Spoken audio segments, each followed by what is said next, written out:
watching Bengals Breakdown by Chat Sports, and I am your host, Stone Shields. Coming up on today's show, we're going to be spending some time talking about Guess Who? Trey Hendrickson here on today's edition of Bengals Breakdown. There was a rather important, noteworthy report from Ian Rapoport, of course, of NFL Network, kind of detailing the latest in terms of negotiations with the Cincinnati Bengals, between the Bengals and Trey Hendrickson. Also, today was the Bengals annual media luncheon, and they discussed lots of things. All the beat writers, of course, were there. Plenty of video out circulating online with regards to Zach Taylor, Duke Tobin, Mike Brown.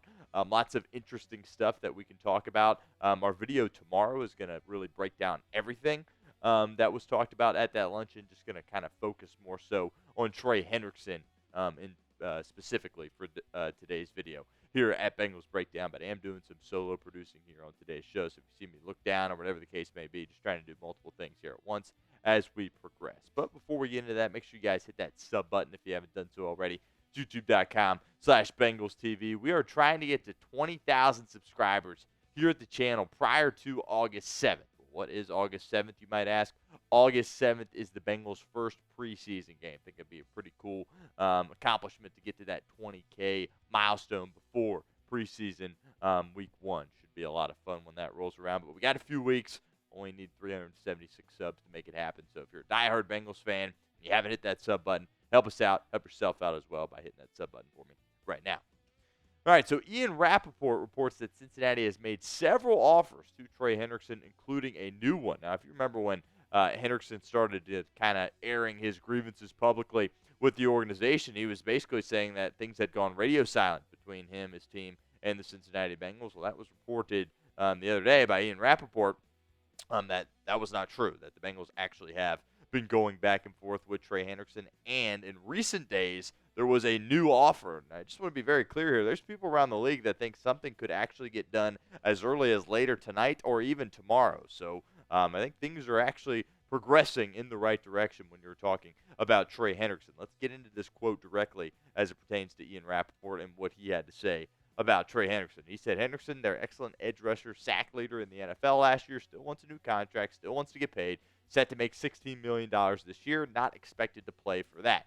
At least a raise likely is coming. The Bengals have made several offers, including a recent one, over the course of the last couple of days. And really, my biggest takeaway is, one, this is a really, really positive update when you're talking about this happening for the Cincinnati Bengals. Again, we had heard that things had kind of been radio silent between these two sides, but good to know that they are actually trying to work together and get something done. That's really my first big takeaway, and now I'm also more confident that something gets done. I kind of was sitting there, had the mindset of, well, is this something that is just going to drag out and perhaps even bleed into the regular season? He could still be without a deal. If the Bengals are throwing new offers out there, I think it's only a matter of time before ultimately they find a deal for Trey Hendrickson. And Mike Brown talked about the luncheon. Again, we'll spend more time talking about this on tomorrow's video, but they said that, they've worked with Trey Hendrickson lots of times. It isn't the easiest person to negotiate with. He's very stubborn. He gets very emotional. We know all these things, right? And I did think it was kind of interesting that Brown pointed it out, but he remains confident that Cincinnati is going to get one done. And I think as we approach training camp, which is going to start here in a couple of days, it really it feels like things are in a better spot. Just from what people are reporting nationally and just kind of the vibes around this luncheon for the media at the Cincinnati Bengals Stadium, I think things are really heading in a positive direction. I think overall my biggest takeaway here from Rapoport, it's a positive sign, and I'm starting to think that something might get done here in the coming weeks.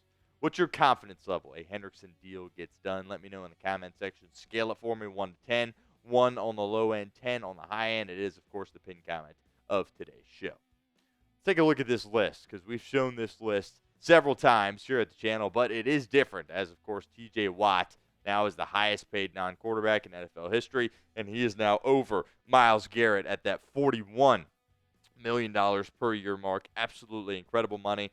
The offer that we know publicly that Cincinnati gave Hendrickson was 28. Again, he's scheduled to make like 16 this year, which is crazy considering how many guys are above him on this list compared to the production that Trey Hendrickson puts out there on the football field. Obviously, the 17.5 back-to-back sack seasons are really the most noteworthy thing when you're talking about Hendrickson, but kind of unfortunate, again, for Cincinnati. They're a little bit late to stuff, and it cost them money with Higgins and Chase. Obviously, those ended up getting done, which is fine. But, I mean, Hendrickson, there's no way he's going to get more than T.J. Watt. He's not going to be up there in that $40 million per year range. Now, I think he certainly wants to be in that $30 million per year range, but obviously we will see what that number looks like when he gets a contract. Really, I am just so interested to find out what this contract is going to be. I really don't have a good guess in terms of what they're ultimately going to settle at as far as average compensation per year and the length as well. So really, it feels like we've been talking about this forever. Hopefully, here soon we'll at least know what the contract looks like, and hopefully he's here and happy for the next couple of years, and the Bengals can go and try to pursue winning a championship. Continue with our show here in a second, but do want to give a shout-out to our friends over at Fanatics. Let you guys know that these Bengals T-shirt hoodies are out. They're on sale. You can go get them. Chatsports.com/Bengals Hoodie T-Shirt /. Perfect for training camp. It's got a hood so you can throw it up, but it's thin, but at the same time, it's quality material as well. I think it's probably a great thing to wear if you're planning on going to Cincinnati Bengals training camp here this summer. And also $30 off, I believe. They really are marked down pretty low, so it's a great deal. Really encourage you guys to check them out over at Fanatics. We'll put that link in the comment section and the description of today's show.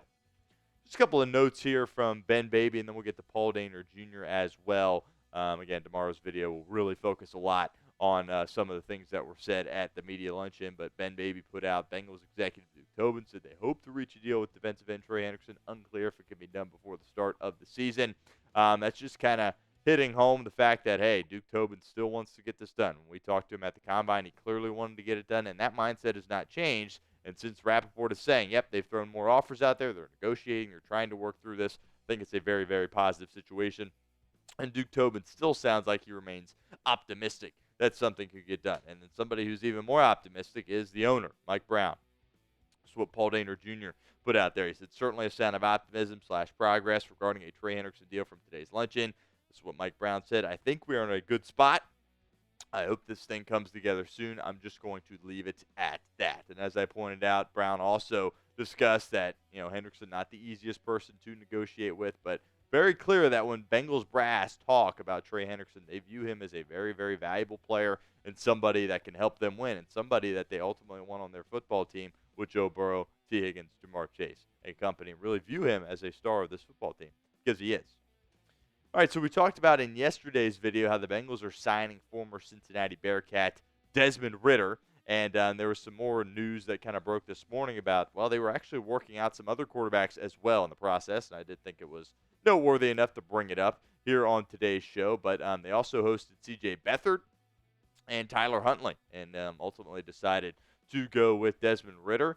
Did think that was interesting because I think that shows you that you got a pretty good workout from Desmond Ridder, right? Those other guys are veterans with experience as well. Huntley, of course, most notably with the Baltimore Ravens. You had to play him a couple of times. Beathard spent a lot of time in Jacksonville as well. So the fact that Ridder was able to go out there and clearly be better than these guys, I think certainly is a positive sign. It was an opportunity to add depth, something that Dan Pitcher talked about as well, just an opportunity to add depth. And obviously he does have a bit of a connection with Zach Taylor and, of course, was here in Cincinnati as well. Perhaps that served as the tiebreaker, but I do think he's going to come in, and now you got to feel better about your third quarterback than you did with Logan Woodside. That's no shot at Logan Woodside. I know, people on the team definitely liked Logan Woodside and what he brought.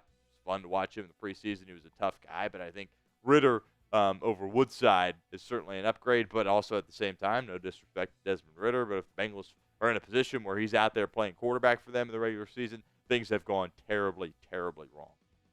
What is your one-word reaction to Desmond Ridder signing with the Cincinnati Bengals? Let me know your thoughts in the comment section of today's show. Give me a one-word reaction for me right now. Bengals also made another signing. They had a couple that we talked about on yesterday's show, but I think this probably is the most noteworthy one. Tobin Bryan, right? This is a guy that was a former first-round pick, played for the Florida Gators, and he's bounced around a little bit past couple of years with the Indianapolis Colts. But this is a guy that's going to come in and have an opportunity to make this football team. Bengals needed competition along the interior of their defensive line, and they get it here bringing in Tobin Bryan. There was already, talk about perhaps a UDFA making the team at that spot just because they didn't have a ton of depth. Now, this is a guy who's a former first-round pick that you view could come in here and perhaps could stir things up and potentially be somebody that can have an impact on the football field for you. Clearly, he hasn't lived up to his first-round potential, but the fact that the Bengals were able to sign him, former first-round pick, it was obviously super late in the offseason as it happened yesterday, but do think it's a noteworthy signing, and I'm really interested to see what he can do in the preseason. Still no Shamar Stewart here at this time. We will spend time talking in tomorrow's video about some of the things that Duke Tobin and some of the things that Mike Brown had to say, but no real update here on this end. Obviously, the Bengals have reached terms with Demetrius Knight. They gave him kind of a situation where they're giving him more of a signing bonus up front. Again, was reported, and we also said that the Bengals didn't offer that to Shamar Stewart. So that'll be interesting to see how that progresses. But Duke Tobin, Mike Brown, they made it pretty obvious. It's a guy that needs to show up, and they're all kind of just waiting for him to show up. And the Bengals stand by the fact that they think what they're proposing is fair. And for the record, I believe that is true as well. If you made it to the end of our video, we appreciate you here at Bengals Breakdown. Show your appreciation for us by liking today's video for me right now.